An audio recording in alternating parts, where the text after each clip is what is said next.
Time and time again, folk, you're going to hear these myths about capitalism, that it's responsible for monopoly creation. It's the same thing with these cartels and the oligopolies, etc. Capitalism gets the blame for it. I've already done several responses on Second Thought already, so as you know, Second Thought is somebody who likes to believe that somehow we're living under this capitalist system today, when really we're not. We're living under a mixed economy. Of course, mixed economies can't escape corporatism. With that aside, however, you could use several examples today, such as Microsoft. They love to claim that this is a company that held a monopoly or whatever, when really it never. Vice, ESPN, and the History Channel. What do these three media outlets have in common?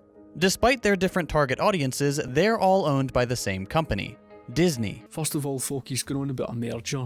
In other words, three companies owned under the one umbrella, right? So basically a corporation. So in the late 19th century, you saw this with mergers. You saw the giant trusts and corporations, and it was just assumed that just because they're a merger, that this somehow means that they're a monopoly. That's not what a monopoly is. You have to actually back up what a monopoly actually is, right? He's not actually providing that. He's just saying these three companies, they all have in common that they are owned by the one big corporation. That's it. That is not a monopoly. What about these three? Same story. They're all owned by Comcast. If you were to pick a bunch of media operations from a hat, odds are the vast majority of them are owned and operated by one of just 5 megacorporations. Like I says, folk, we're not living under a capitalist system, we're living under a corporatist system as a result of the mixed economy. That's the natural state of a mixed economy. So when you're talking about these 5 giant corporations that own or most of these companies, but that doesn't necessarily mean to say that they had a monopoly. Now, you actually have to define what a monopoly is, and he probably doesn't even understand the difference between a monopoly and an oligopoly. The reason why I touch upon this is because it's very similar to what you saw of the 19th century, where you had these giant trusts and corporations that became dominant. There was this erroneous claim that they held these monopolies. There was all sorts of myths that were made up, claims that the likes of Rockefeller used predatory pricing and whatnot, and somehow he shafted the consumer after this, and these giant corporations were able to put out dangerous products, etc, etc, etc. And I'm not saying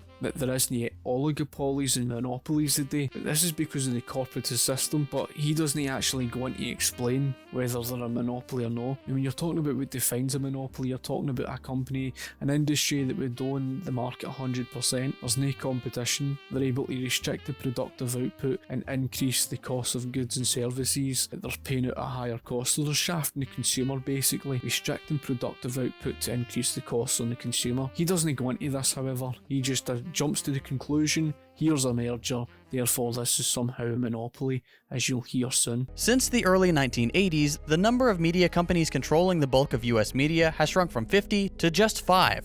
We've gone from a media landscape operated by a reasonable number of controlling interests to a reality dominated by near monopolies, just barely sneaking under the enforcement of antitrust laws. Now, I can sympathise where he's coming through with the mainstream media. I would argue that it's more of an oligopoly of what you see with these giant corporations that own most of all the mainstream media. I can sympathise where he's coming from, but it's not a free market. It's anti-competitive, and you can identify this because the consumers are not watching the mainstream media, right? The numbers don't add up, and that's the reason why, of course, they went after them to try and silence them and ban them off of YouTube or whatever. Of course, they used the rhetoric to say that they were so offensive and dangerous, and you get the point. The market was not in demand of mainstream media. More and more folk were losing faith in it. You can even see this with the BBC. More folk are turning away from it because they saw what it was like in the build up to the EU referendum, and even after the EU referendum they tried to stab us in the back, kicked the can down the road for 3 years. They were just warning for the people, and even to this day, even being pulled up in their biased broadcasting, they're still being biased. They are anti-competitive. I would argue that they're an oligopoly, but that is due to the absence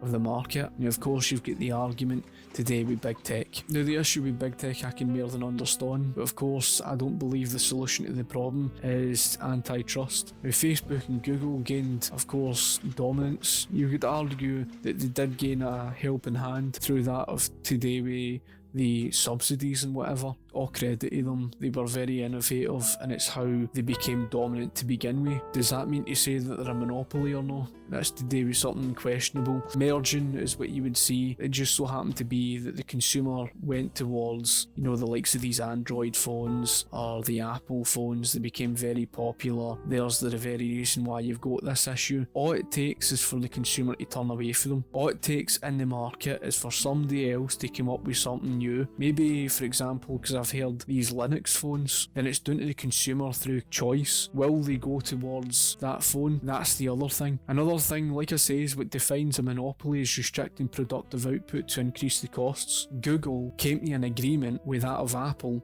and what they did was they got Apple to put their search engine, shall I say, default in their browser. So when you use an iPhone and you use the browser, you'll see that Google is the default search engine. That was the agreement they came to, and as a result of that agreement, that enabled Apple to reduce its costs. To reduce costs on the consumer, that is not an example of a monopoly. It's reducing costs. Now, I'm not saying Google isn't a problem, but unfortunate as it is to say, you've got to go where consumer demand goes, and unfortunate as it is to say, folk just are either just too lazy to go and search an alternative, or they just don't know what they're doing. That doesn't necessarily mean to say they had a monopoly or whatever. It just so happens to be that most folk own iPhones or these Android smartphones or whatever, and I believe if you open the free market, you bring in the competition, you need more of a competitive market. That's the solution to the problem, because see, once that competition starts entering the market, it's then down to the consumer to choose. See, all the time, if these big businesses and whatever like Google and the likes of Facebook, see if they're abusing, and Twitter or not, see if they're abusing their customers, which they are, through basically 30-day bans and all the rest of this, folk will turn away from them.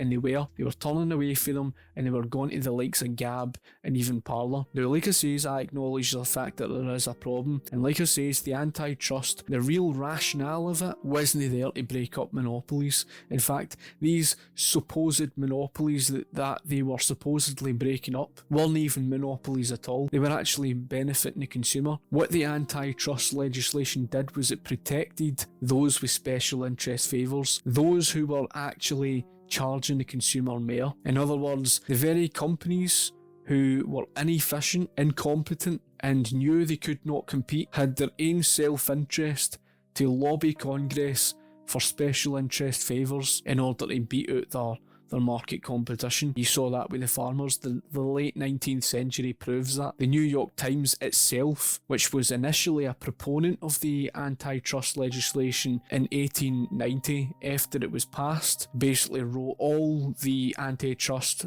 legislation was something to divert people's attention away for the real rationale, and that was the McKinley tariff. So in other words, folk think that the antitrust legislation was there to protect them when really it was anti-consumerist. That's why I'm pointing all of that out, because he's going on about antitrust legislation. Comcast, Disney, National Amusements, News Corp, and AT&T, taking the spot from Time Warner, which it acquired in 2018 for $109 billion. You probably guessed that Disney was on the list, since they've had some seriously high-profile acquisitions in recent years, most notably Marvel and Lucasfilm. But I'd be surprised if you've ever heard of National Amusements or News Corp.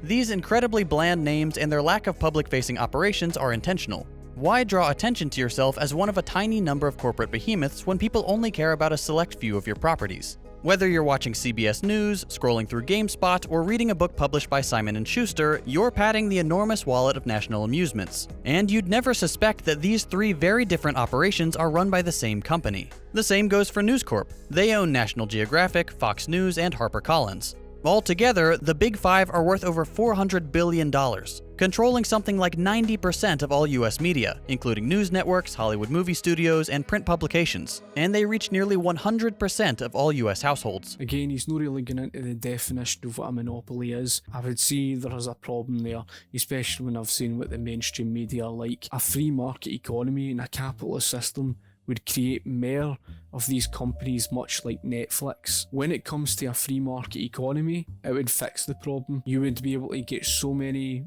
good programs, films, whatever it is, all quality content at a cheap cost. Netflix has become rather questionable. I can more than understand. It's down to a question of whether or no folk choose to buy into it or no, because after all, you're not forced to. He doesn't acknowledge the fact this isn't anything at all to do with capitalism, so I don't know why he tries to correlate capitalism to do with this. They might own all that market, but you've got to respect it's down to the consumer's demand. In a free market, it's the consumers that king. If something is not being watched, if the consumers are not favourable to something, you're not going to get the money to fund it. And, fun fact, much of the remaining 10% is owned by only slightly less giant multi-billion-dollar corporations, like Sinclair, which, as you may remember, got itself into hot water by blasting out a propaganda broadcast over hundreds of local US news channels.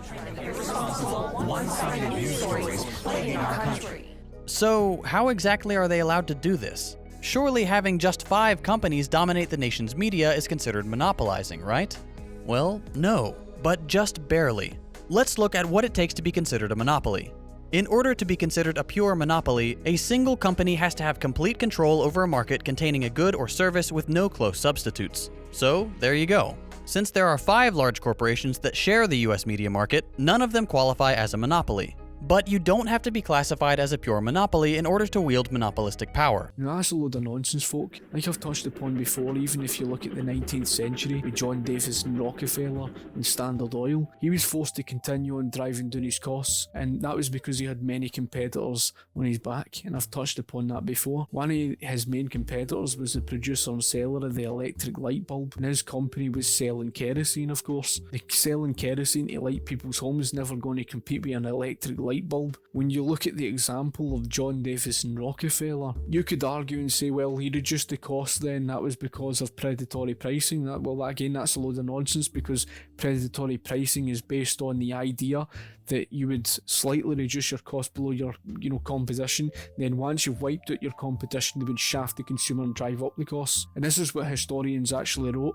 A pack of lies, and claimed that John Davis and Rockefeller did this. Well, if that was the case, then how come in 1869 it would cost more than 30 cents per barrel of oil, but by 1897 it would only cost 5.9 cents per barrel of oil? Well, that's because he was forced to continue on driving down his costs. 2 things is the reason why Rockefeller was in that position. Number 1 is because of economies of scale, and the second thing is due to the fact that he was more efficient than his competitors. That's the reason why he was able to reduce his costs. It's not because of something to do with predatory pricing. Anybody that believes that nonsense, they don't understand history or anything to do with economics, because there's never been a real world example of predatory pricing working that's led to a monopoly. And the example of course, Herbert Dow's chemical company with bromine is the example to show why predatory pricing is a silly idea and it could never exist. With such a massive concentration of wealth and power in the hands of so few, it all but ensures that smaller operations never have the chance to succeed. Unless you count the very American concept of success, which is building a company just large enough to get bought out by one of the big players. There is a wee bit of a concession in there. He's basically saying, well, the smaller competitors cannot compete. Well, that's not due to capitalism. That's due to the fact that there's an absence of a capitalist system. And if you're acknowledging small businesses can't compete, why then would you blame capitalism? What would make you think socialism's going to be this beautiful solution to the problem? You're going to get rid of the private sector, what are you going to do then? What we see in the US media landscape is more of an oligopoly, complete control spread across just a handful of powerful groups. At least he's actually touched upon this.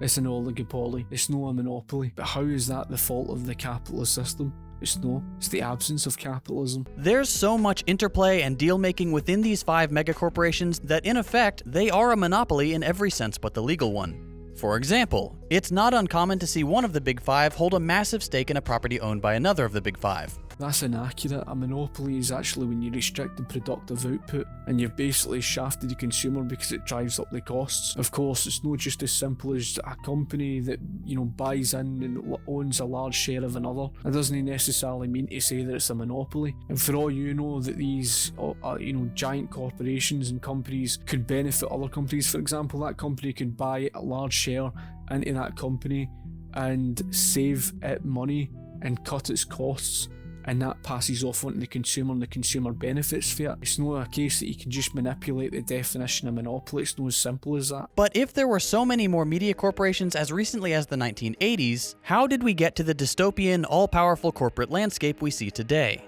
To make a long story short, it all boils down to the passing of the 1996 Telecommunications Act.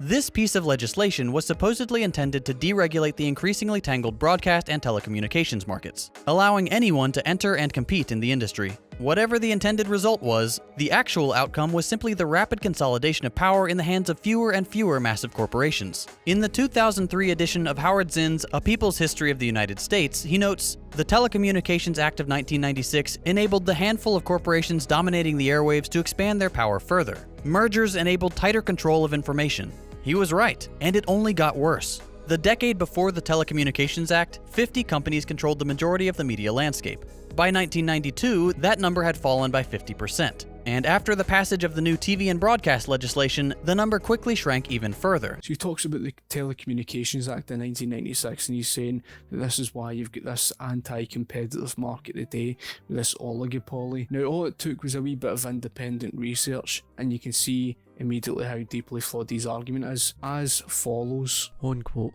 The oddest part of this report is that while it concludes that privatisation is a failure, it also provides solid evidence showing that remaining regulations were at least part of the problem. Indeed, the authors of this report have grossly misinterpreted their own data. Evidence of increased prices and industry concentration does not itself prove that private markets have failed. Government failure is just as possible. The examples they list is their own report of regulators assisting cable providers and limiting competition indicate that government failure is a large part of the problems in this industry.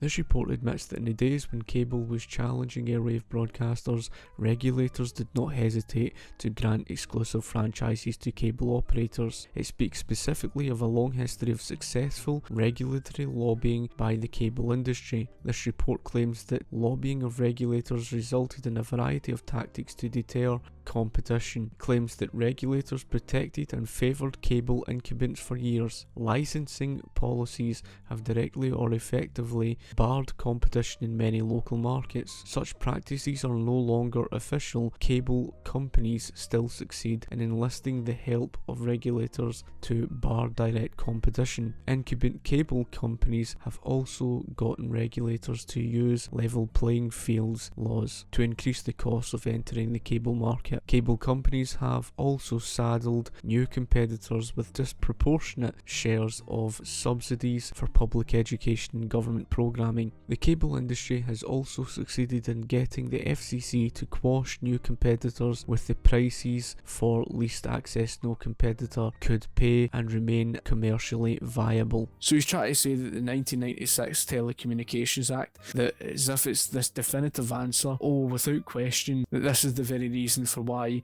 you've got this problem that you've got today. And you can check out this article for yourself, and it's by the Mises Institute, and you can read it for yourself, and it goes on. And as the Mises Institute touch upon themselves, at the end of the day, there's no substantial evidence to say that it was pure deregulation. Of course, they mention about partial deregulation. Oh well, there's privatisation, that must mean private ownership is a failure. You see, this is what they do. They look at things in a black and white picture. The type of privatisation you end up seeing today, the market's no left be to the free market. Through government's interference, something ends up failing in the private sector as a result of this privatisation, and then they try to say, oh look, that must mean private ownership doesn't work. Things don't work that way. You know, it's a bit like if you go back to the 19th century, where there was the difference between those private companies that all went bankrupt because of government subsidies, and then you compare that to the market entrepreneurs who were doing successfully well for themselves in the absence of government's interference. Of course, he wants to give you this definitive answer to say 100% yes, it was this Telecommunications Act in 1996. All it took was a wee bit of independent research, and you can see for yourself that it's not as simple as what he's trying to make it out to be. Odds are, if you can think of a network you watch, you'll find it's owned by one of them. The one main exception you may have noticed is Netflix. Netflix, while not outright owned by any of the big five, is owned in part by a number of large interests, some of them very shady, like the well-known BlackRock, the world's largest shadow bank. So really, no matter what your network preferences, you're only being offered the illusion of choice. In reality, almost everything we watch or read, whether on TV, online, in theaters, or on the pages of a book, newspaper, or magazine, is just a tentacle of the enormous kraken that is the corporate media landscape. Again, he's not really got substantial evidence to back up what he's baselessly claiming. Yes, there's 5 giant corporations that might own all of that. And again, it goes back to that thing. We talk about the privatisation and the partial deregulation or whatever. I mean, you look at the privatisation that happened in Britain, rail industry in Britain, the costs through the roof. He thinks it's because, it's private ownership. But what you actually find, and the truth of the matter is, government has actually got much control over that private sector, especially of the private rail industry. It's not truly private. So again, I've provided that article. You can go and check it out for yourself, and you can see that he's just made a baseless claim. He's tried to make it sound factual, but the bottom line is he's not got substantial evidence to suggest that that is the reason. He seems to think he's living in this style of economy in the absence of government regulation. Nothing could be further from the truth. No matter what perspectives these outlets offer, remember that they're all owned by the same ultra-wealthy business interests, and they have their own agenda. The Big Five own all the major news networks, and the messages they put out are designed to reinforce the status quo, peddling minor aesthetic disagreements and diverting attention away from serious societal problems. This is simply the natural conclusion of the hyper-capitalist system we have in the United States. This isn't the natural state of a capitalist system. If anything, you go back again to the 19th century. The natural state of the capitalist system, and even you're talking about the late 19th century, which wasn't truly capitalist. You saw creeping corporatism since the 1860s under Abraham Lincoln. It would last for a good 50 odd years, right to the rise of the Federal Reserve, which led to this very corporatist system that you've got today. Even if you go back to the late 19th century to a varying extent, when it was more capitalist compared to what you compare today, the very giant trusts that were dominating the market were the ones who were benefiting the consumer the most, and their costs were continuously driving down, their prices were driving down. The consumer was benefiting the most for that of these, giant trusts and corporations. The ones who were shafting the consumer were those who were inefficient and knew they could not compete. They were the ones who were charging higher prices, and they were the ones who were seeking special interest favours and lobbied Congress for the antitrust law legislation. The real rationale, again, behind the antitrust law legislation was the McKinley tariff, a high protectionist tariff, and guess who supported that since the days of Abraham Lincoln? The Republican Party. It was nothing about breaking up monopolies, it was all about the McKinley tariff. So there you go. I mean, he's trying to tell you this is a natural state of capitalism. You're living under a corporatist system. How the hell is that the natural state of capitalism? Capitalism is to do with the free market economy. You're not living under a free market economy, so he's talking nonsense. Powerful companies will grow larger and larger, consuming smaller companies that can't compete, acquiring more and more properties until they've reached the very limit of what could be considered legal, thereby dodging antitrust laws and maintaining the maximum amount of power, profit, and cultural significance. Folk like us get away with these baseless claims and myths, and they hope that whatever they say, that folk just buy into it without doing independent research, because that's all he does. He's not even got history or economics on his side. There is the famous tobacco myth of the early 20th century, and the reason why this is important is because this completely contradicts his absolute nonsense of what he's spouting. So here's a quote, unquote, "In 1908, a circuit court found the American Tobacco Company guilty of violating the Sherman Antitrust Act, a decision that the US Supreme Court upheld in 1911. The circuit court held that the simple act of merging a number of companies to form the American Tobacco Company was illegal, despite the fact that there was no evidence at all that the company had harmed consumers, and that evidence abounded that mergers had benefited consumers by expanding production and reducing prices. The circuit court admitted, for example, that the record in this case does not indicate that there has been any increases in the price of tobacco products to the consumer, and that there was no evidence of unfair competition or improper practices with regards to competitors. The court noted, in fact, that the volume of output of tobacco products had enormously increased. As Armantano concluded, 3 of 4 circuit court judges admitted that there was solid evidence to indicate that American tobacco was efficient, had not raised prices, had expanded outputs, and not depressed leaf prices, and had not dragooned competitors. Nevertheless, the formation of a trust was ruled illegal. Folk, the evidence that the Sherman Antitrust Act of 1890 was never about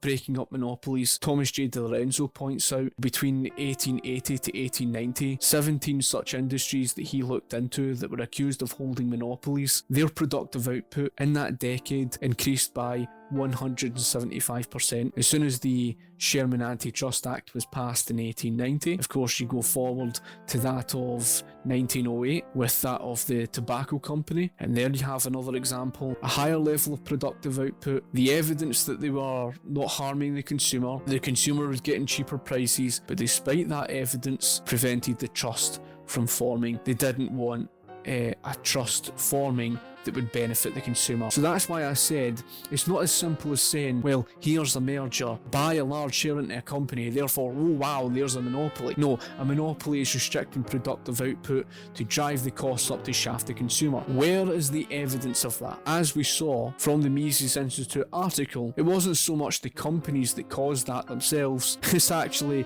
government's regulation. Time and time again. Here you have an example of this corporatist system that through government's intervention, all the good intentions that it may have, and there you have a prime example that it leads to the very problem that you see today. And this is only one area of the American market. Every other aspect of American life is becoming similarly consolidated, from pharmaceuticals to energy to manufacturing. Oh, you just touched upon the pharmaceutical industry. Did you even tell them about the third-party payer system that your socialism created through government intervention? After all, it was the government that formed the third-party payer system, and do you know what a third-party payer system means? Did you even tell your viewers what a third-party payer system means? It means that someone else other than the consumer gets to hold a monopoly to determine what the cost is in the background. That means it's anti-capitalist. And what did that result in? A collusion between the private pharmaceutical companies. The only people who are going to buy into every single word you say without even questioning it are Marxists. And Marxists are not interested in the truth. They have an emotional investment in socialism. In other words, they don't care how much it fails. They don't care how much evidence is out there against socialism. They're not interested in all of that because they have an emotional attachment and an emotional investment in socialism. So anyway, folk, thank you so much, of course, for watching my video. I hope it's been interesting for yourself. Again, you can go and check out the article on the Telecommunications Act of 1996. Anything you would like to add in yourself, comment in the comments section below. Of course, I hope this has been educational enough for yourself. Any questions you would like to ask in the comments section and below. And of course, thank you for watching. Cheers.